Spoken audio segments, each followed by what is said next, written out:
Rumpelstiltskin, a fairy tale by the Brothers Grimm. There was once a miller who was poor, but he had one beautiful daughter. It happened one day that he came to speak with the king, and to give himself consequence, he told him that he had a daughter who could spin gold out of straw. The king said to the miller, "That is an art that pleases me well. If thy daughter is as clever as you say, bring her to my castle tomorrow, that I may put her to the proof." When the girl was brought to him, he led her into a room that was quite full of straw, and gave her a wheel and spindle, and said, "Now set to work, and if by the early morning thou hast not spun this straw to gold, thou shalt die." And he shut the door himself, and left her there alone. And so the poor miller's daughter was left there sitting, and could not think what to do for her life. She had no notion how to set to work to spin gold from straw, and her distress grew so great that she began to weep. Then all at once the door opened, and in came a little man, who said, "Good evening, miller's daughter. Why are you crying?" "Oh," answered the girl, "I have got to spin gold out of straw, and I don't understand the business." Then the little man said, "What will you give me if I spin it for you?" "My necklace," said the girl. The little man took the necklace, seated himself before the wheel, and whir, whir, whir, 3 times round, and the bobbin was full. Then he took up another, and whir, whir, whir, 3 times round, and that was full. And so he went on till the morning, when all the straw had been spun, and all the bobbins were full of gold. At sunrise came the king, and when he saw the gold, he was astonished and very much rejoiced, for he was very avaricious. He had the miller's daughter taken into another room filled with straw, much bigger than the last, and told her that as she valued her life, she must spin it all in one night. The girl did not know what to do, so she began to cry, and then the door opened, and the little man appeared and said, "What will you give me if I spin all this straw into gold?" "The ring from my finger," answered the girl. So the little man took the ring, and began again to send the wheel worry round, and by the next morning all the straw was spun into glistening gold.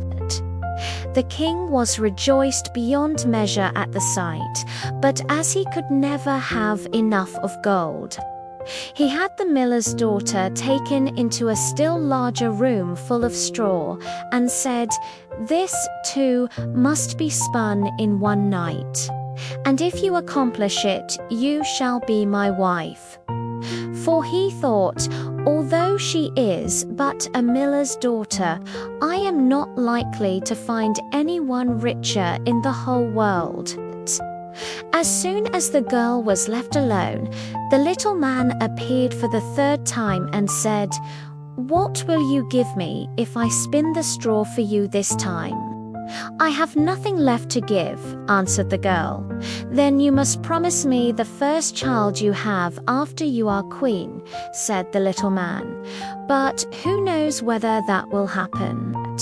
thought the girl. But as she did not know what else to do in her necessity, she promised the little man what he desired, upon which he began to spin, until all the straw was gold.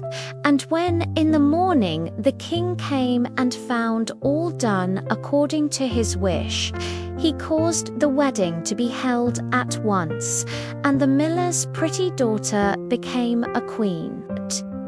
In a year's time, she brought a fine child into the world, and thought no more of the little man.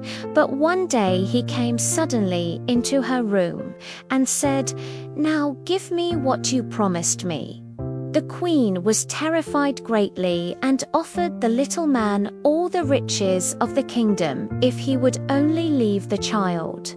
But the little man said, "No, I would rather have something living than all the treasures of the world." Then the queen began to lament and to weep, so that the little man had pity upon her. "I will give you 3 days," said he, "and if at the end of that time you cannot tell my name, you must give up the child to me." Then the queen spent the whole night in thinking over all the names that she had ever heard, and sent a messenger through the land to ask far and wide for all the names that could be found.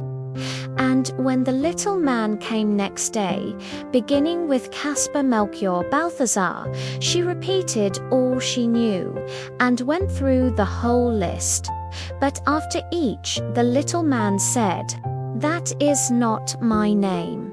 The second day the queen sent to inquire of all the neighbors what the servants were called, and told the little man all the most unusual and singular names, saying, "Perhaps you are called roast ribs, or sheepshanks, or spindleshanks." But he answered nothing but, "That is not my name." The third day the messenger came back again and said, "I have not been able to find one single new name. But as I passed through the woods, I came to a high hill, and near it was a little house. And before the house burned a fire, and round the fire danced a comical little man, and he hopped on one leg and cried, 'Today do I bake, tomorrow I brew. The day after that the queen's child comes in. And oh, I am glad that nobody knew that the name I am called is Rumpelstiltskin.' You cannot think how pleased the queen was to hear that name. And soon afterwards, when the little man walked in and said, 'Now, Mrs. Queen, what is my name?' She said at first, 'Are you called Jack?' 'No,' answered he. 'Are you called Harry?' She asked again. 'No,' answered he. And then she said, 'Then perhaps your name is Rumpelstiltskin. The devil told you that.' 'The devil told you that,' cried the little man, and in his anger he stamped with his right foot so hard that it went into the ground above his knee. Then he seized his left foot with both his hands in such a fury that he split in two, and there was an end of him.